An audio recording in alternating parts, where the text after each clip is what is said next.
বদলের বাংলায় আমরা দেখেছি পর পর শিল্পে বিনিয়োগ হয়েছে, শিল্পে আরো বিনিয়োগ এবার। হ্যাঁ, ইস্পাত শিল্পে 100 কোটির বিনিয়োগের পরিকল্পনা চূড়ান্ত বালাজি গোষ্ঠীর।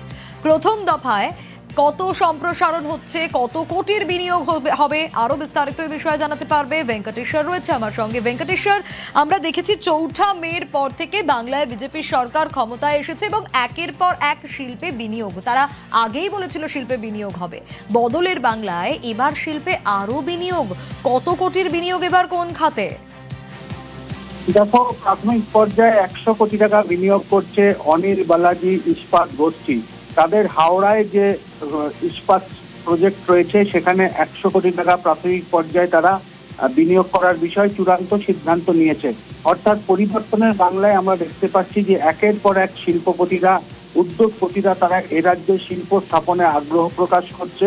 এবং তুমি জানো যে নতুন সরকার যেভাবে শিল্প বন্ধু বার্তা দিচ্ছে, তাতে একের পর এক উদ্যোগপতিরা নিজেদের শিল্প গড়ার, নতুন শিল্প গড়ার পাশাপাশি তাদের পুরনো যে শিল্প রয়েছে সেই শিল্পে নতুনভাবে সম্প্রসারণের জন্য বিপুল পরিমাণ বিনিয়োগ করছে। অর্থাৎ একদিকে শিল্পের জোয়ার, অন্যদিকে কর্মসংস্থানও হবে নতুন করে।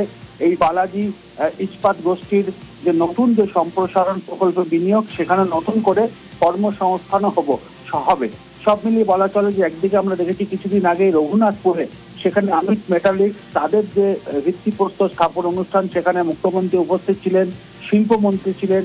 তার কয়েকদিন আগে স্যাম স্টিল।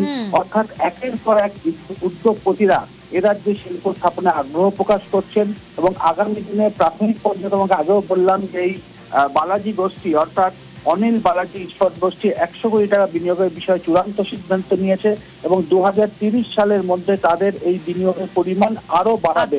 অর্থাৎ রাজ্য সরকারের যে শিল্প বন্ধু বার্তা, সেই বার্তায় সাড়া দিয়ে এবার এগিয়ে এলো বালাজি গোষ্ঠীও। একেবারে ভেঙ্কটেশ্বর, আর বিনিয়োগের ফলে রাজ্যে কর্মসংস্থানের সুযোগও বাড়বে। বেশ, 200 কোটি টাকার ইনভেস্টমেন্ট প্ল্যান আছে নেক্সট 4 বা 5 ইয়ার্স এর মধ্যে। এর মধ্যে 100 কোটি টাকা আমরা ইনভেস্ট করতে চাইছি ওয়েস্ট বেঙ্গলের মধ্যে, যার মধ্যে আমরা 1 লাখ স্কোয়ার ফিট যে ফ্যাসিলিটি আছে ওকে 2.5 লাখ স্কোয়ার ফিট করব।